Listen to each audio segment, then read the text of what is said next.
Food security is a growing problem with a growing population and significant climate change underway. Diego, at Krilltech, you've created a technology, a nanotechnology with nanoparticles that's improving crop yields at the molecular level. How does the technology do it? Our technology is an organic nanoparticle, so it's really, really small, about 3 nanometers wide, so that's 1/1000th of a meter.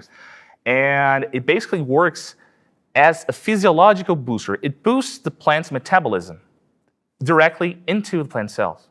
It's really pervasive, so it can easily penetrate plant cell and activate several metabolic functions.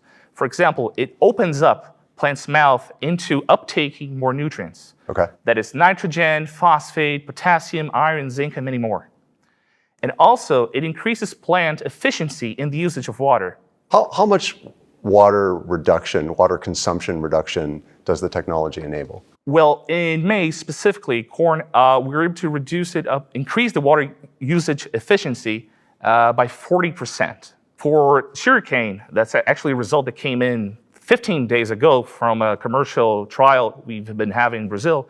We were able to increase this efficiency by 25%. So basically, we're talking about making more with less. Right, and the same applies to the conversation about pesticides and other nutrients and fertilizers. Everything gets reduced or used more efficiently?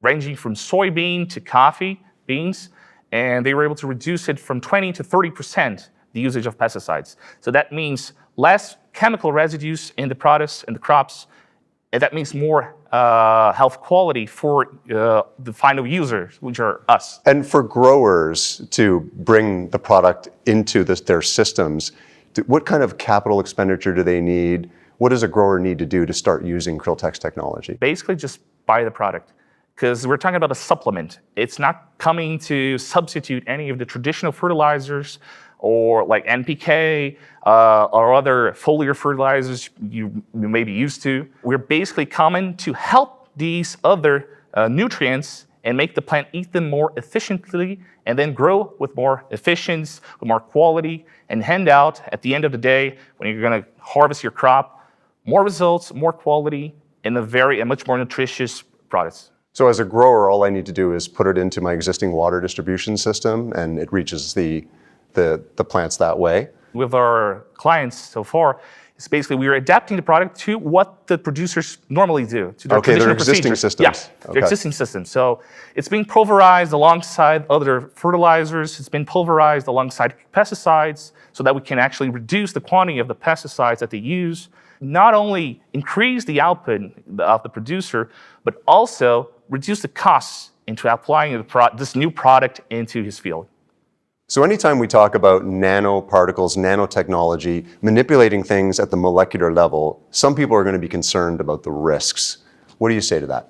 What we're talking about, Arbalin, and our technology, it's an organic and biodegradable product. Okay. So its composition is 70% organic carbon, 20% nitrogen, and the rest is hydrogen and oxygen. So basically organic by definition in chemistry.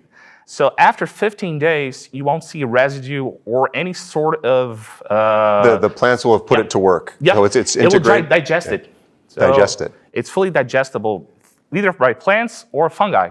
So beyond growers, because the applications and benefits are clear, I think, isn't there a role for government actually to start thinking about taking advantage of your technology? We've been working basically with a B2F. I like to talk as a B2F because farmers are not traditional consumers and they're not traditional businesses. Right. So you're talking about like a B2 farmer. But also we've been working with a B2G approach. For example, in Brazil, the local government has just contacted us and we're signing up a deal to address over 160,000 family farmers in the state of Bahia with their products. Because in Krilltech, we have a very important mission. We're not only concerned about making profit and selling to the big guys. That's an obvious go-to market strategy. But also, ESG is very important to us. So we have specific portfolio designed for the small guys. So subsidized with a much more accessible prices for these fellows so that they also can have access to technology. And that in Brazil, in the third world, is very important. Like, for example, because of this work that we've been doing with small and organic farmers, the ambassador to South Africa and Brazil has just contacted us, and we're going to schedule a visit for him to go and understand how the technology has affected these people, because he wants to bring this technology to black farmers in South Africa. And because still nowadays you have a huge disparity between productivity and quality of production in South Africa between Africans farmers and black farmers.